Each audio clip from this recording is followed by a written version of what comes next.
Сәлеметсіңдер ме балалар? Әліппе сабағымызды бастаймыз. Н дыбысы және әрпі. Бүгінгі біздің тақырыбымыз. Балалар, Н әрпін біз қалай жазамыз?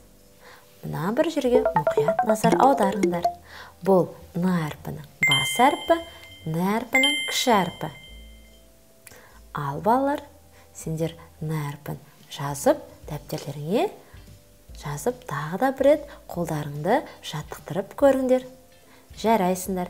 Енді бірге Н дыбысын айтайық. Н. Қысқа айттым ба әлде созып айттым ба? Қысқа айттым. Яғни Н дыбысы қандай дыбыс? Дауыссыз дыбыс. Жақсы. Енді балалар, кәне, мына бір суреттерге қарап, олардың аттарын атайық. Бірінші біз суретте не көріп тұрмыз? Кәне, жоқ, бұл тие емес. Қателестіңдер. Балалар, бізде бір өркешті түйені нар деп атайды. Қайталаймыз, нар. Өте жақсы. Нар деген сөзде Н дыбысы қай жерде естіліп тұр? Басында ма, әлде соңында ма? Дұрыс айтасыңдар. Ең бірінші болып естіліп тұр. Нар. Енді кәне, осы сөзді жазып көрейік. Н әрпін жазамыз. А және Р әрпі. Нар. Қайталаймыз, нар. Өте жақсы. Енді келесі бізде суретте не көріп тұрмыз балалар? Нан. Дұрыс айтасыңдар. Кәне, нан деген сөзді жазып көрейік. Нан. Балалар, бұл нан деген сөзді Н әрпі сөздің қай бөлігінде кездесіп тұр? Сөздің басында және сөздің соңында. Өте жақсы. Балалар, енді келесі суретке назар аударайық. Бұл қандай жеміс? Анар. Дұрыс айтасыңдар. Кәне жазайық. А нар. А нар.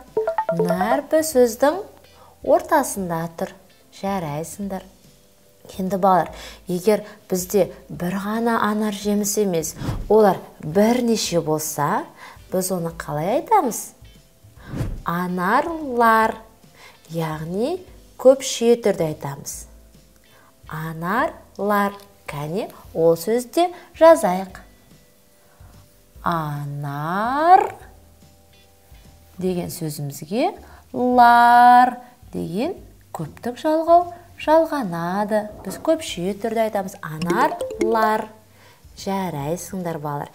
Енді кәне, біз сөздерді жаздық. Анар, нан, нар деген сөздерді жазып үйрендік.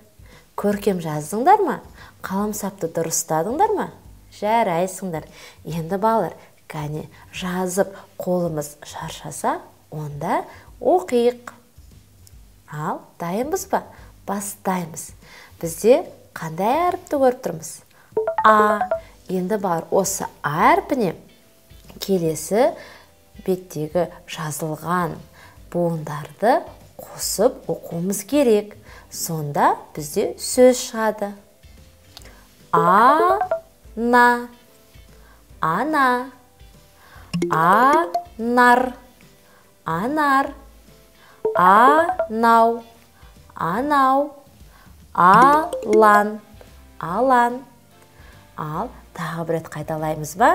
Жақсы, сендер де менімен бірге оқып отырыңдар. Ана. Анар. Анау. Алан. Балалар, алан деген не? Сендер оны білесіңдер ме? Алан деп біз барыстың төлін айтады екенбіз. Жақсы, бүгін сендер нар, алан деген жануарлармен таныстыңдар. Көп нәрсе білдіңдер. Жарайсыңдар. Сендер де үйде көп оқыңдар және де осы сөздерді қайталап дәптерлеріңе жазып қойыңдар. Жарайды ма? Білімге құштар болыңдар. Бүгінгі біздің сабағымыз аяқталды. Келесі кездескенше.